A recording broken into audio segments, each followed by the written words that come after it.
Oh man, Dirk Pinkerton. Gotta love his designs. Love it so much that this one, I don't see a Dirk Pinkerton knife that doesn't look like a good self-defense knife. I think that a lot of Dirk Pinkerton knives, especially through his design anyways, are intended for not just your everyday carry, but self-defense. Love that. You guys know that I love that. So let's talk blades, everybody. That's what we're into. Today, I got for you guys a new brand, and this one's very new for me in my collection. It's called Byond EDC. It's got a nice ring to that, doesn't it? I mean, I love that. Just that brand name alone kind of draws me in.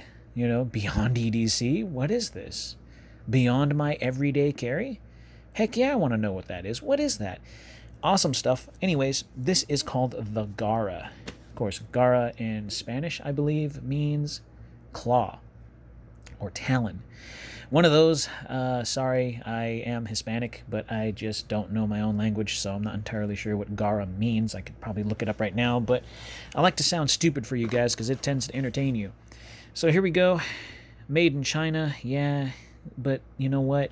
It's not all bad. It's a decently priced knife. This knife comes in at $70. Comes in a very generic box. Nothing too crazy about it. It's just your basic throw it in the trash once you take it out. I do like that it comes in this pouch, but it's nylon. It's not silk. It's not cotton. It's nylon. And it's kind of cheap. But you know what? It works. If you don't want to carry your knife, you can throw this in there or put your change in it or your erasers, whatever the hell you want to use that for. It still has some use to it. Damn it. And of course, it comes with your Byond EDC warranty information and all this good and happy junk. So there's that. Nothing too crazy about it. That's just very generic. I'll take out the knife here in a sec. If I can. Oh, did I tie it? Yeah, I did. And when I first saw this knife, I really like it. You guys know I like Hawkbill blades. Anything that's self-defense-y in that department. A lot of Hawkbill blades are centered around self-defense.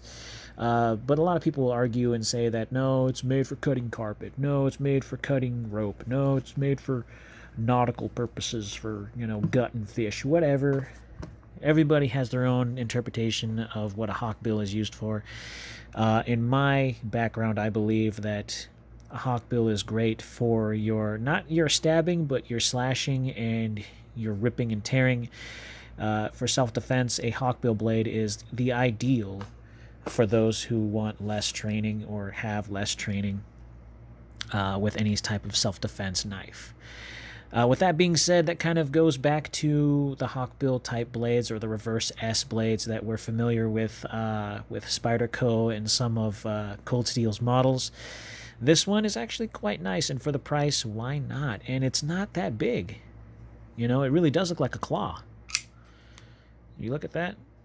That's kind of nice. I like that. I really, really like that.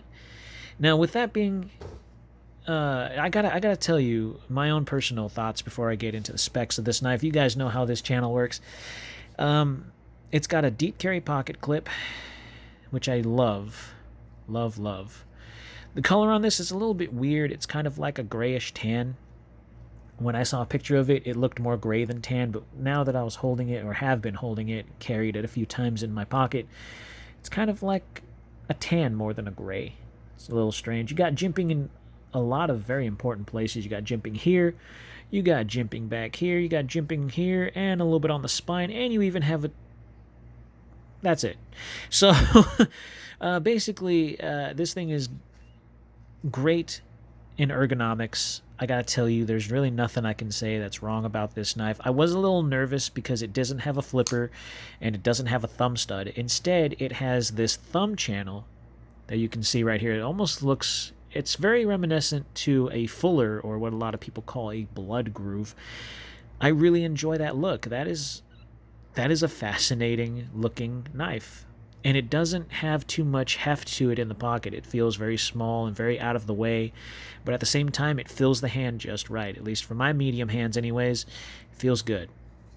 So The detent on this thing isn't too aggressive. I want to say it's probably at a 4 for something with this kind of deployment. You could use this thumb groove. You could roll it out real slow, or you could do it real fast like I just did, like with any other thumb stud knife. It works very, very well for that. Now, this is the first knife that I have that has that kind of opening, that deployment mechanism on there, feature, whatever you want to call it.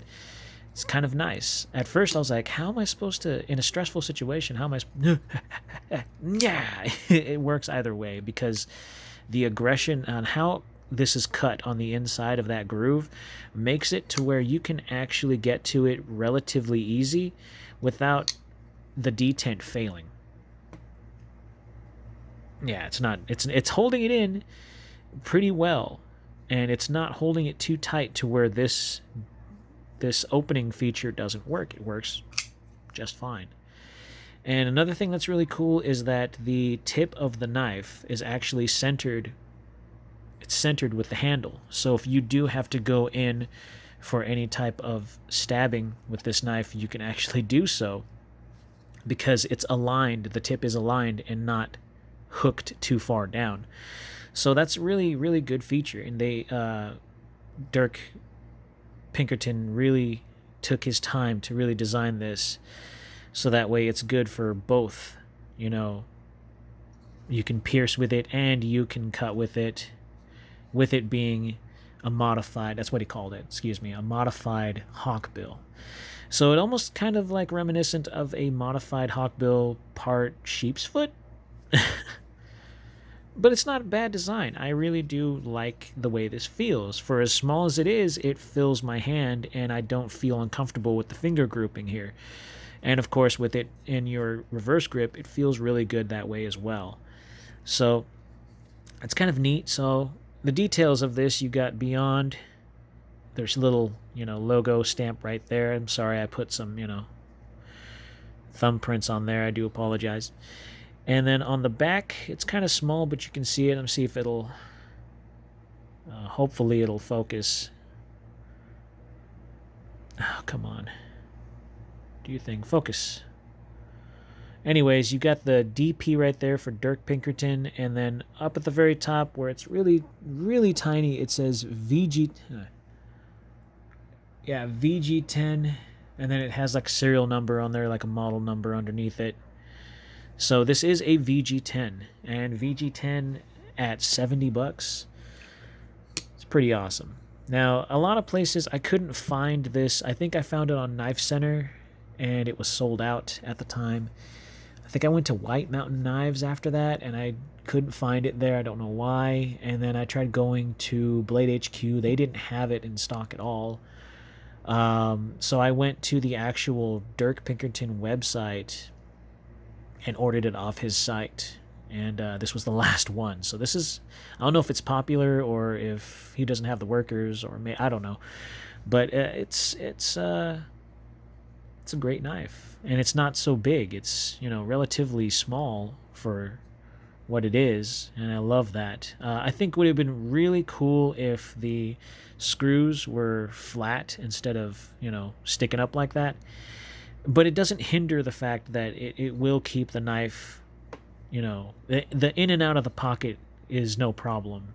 Having the screws like that isn't catching on anything, so it's working pretty well. The pivot looks like a flathead kind of orientation there. Never had to mess with the pivot. It does run on ball bearings. I'm pretty sure they're ceramic, but don't quote me on that.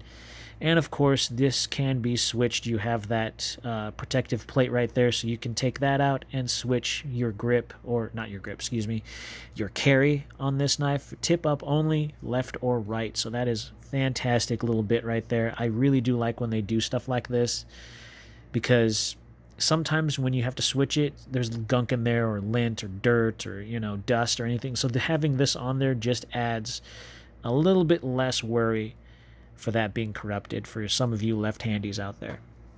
So with this knife being what it is, I really do like it. And it's really light, it's small, it's intimidating even from a distance. I mean, pulling a hooked knife out of your pocket is something nobody will want to see. It's intimidation enough. So for self-defense, this is great. You got a liner lock in there. It's plenty strong. It doesn't seem to be loose in any way. As I'm doing that, I do feel a slight rattle, but I think that's something else. I don't think it's the lock. So just keep that in mind. You know, this, I gotta be honest, this really feels like a best tech. I don't know why or how I got to that point, but this feels kind of best techy. It feels like I'm holding a best tech. So I don't know if they're in collaboration with certain companies that are kind of branched off from the same group. I'm not entirely sure. It just kind of feels like a best tech to me. We'll get into the specs of this bad boy right here. For those of you who like the small blades, you're looking at a whopping 3 inches of cutting edge. That is from tip to ricasso. A little bit over 3 inches of reach, so 3 1/8, you know, going to the handle. And then, of course, you're looking at an overall 7 1/4, give or take, 7 1/8, 7 1/4 inches length. And you're looking at a 4-inch handle, maybe a smidge more, 4 1/8 inches. So, as small as it is, what did someone say? Somebody said that this looks like a castration knife. Or any Hawkbill type blade looks like a castration knife. Yeah, it's kind of weird. My girlfriend said it kind of looks like a mustache. It just looks like a mustache without a face because it's got that like weird kind of shape to it. I don't know. I mean, hey, it could be it. It's nice. I really, really do like the jimping on here. It seems to function and work, and it seems to do everything it needs to do as far as your regular cutting tasks. It doesn't necessarily need to be for self-defense, although I come down to a lot of this is great for self-defense type quotes. Forgive me on that. I really do like self-defense knives. I really, really do. I also like other knives that aren't always about self-defense, but I don't know. It's just me and my taste. The handles, I was confused with the handle material on this. I was told that it is smoothed out micarta. I originally thought that it was G10. It's not. It's not. Somebody said that it's smoothed out micarta, and I believe them. I think it is micarta. Doesn't feel like it. I probably would have gone with burlap micarta for the grip. That probably would have been way better. But this isn't bad. This isn't bad for what it is. I quite enjoy the feel and the look of this. I don't know. I really do feel the ergonomics are great on this, and it's hella sharp. Hella sharp. This thing is ridiculously sharp. So it's a bit intimidating in that factor, but it's great. It's great. Reverse, pull cuts with this thing is great. Everything is fantastic on this knife. I will get into the weight, right? You guys want to know how much this thing weighs. It's pretty light in the pocket. You're looking at 3.96 ounces. Under 4 ounces for this little guy. Not bad.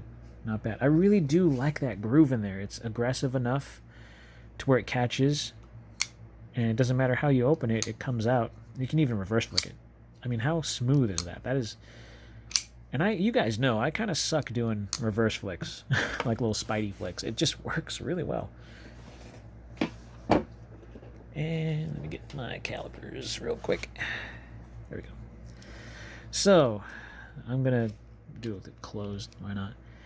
You're looking at a 14.3 on the handle, so it is a little bit of a chunker, but for its size, it fits my hand pretty well.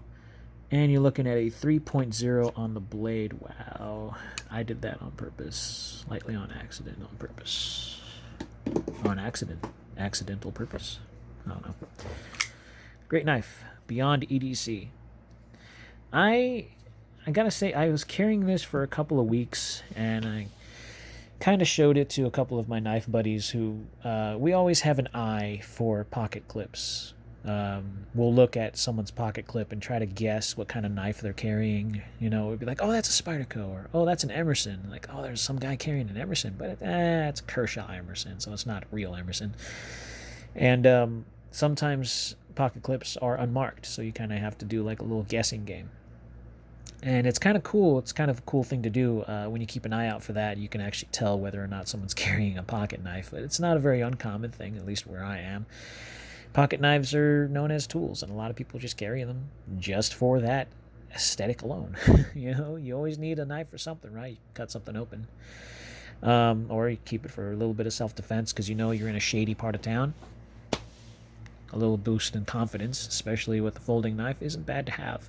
Especially with this, with it being a Dirk Pinkerton design. And I'm never disappointed with any Dirk Pinkerton designs that I ever get.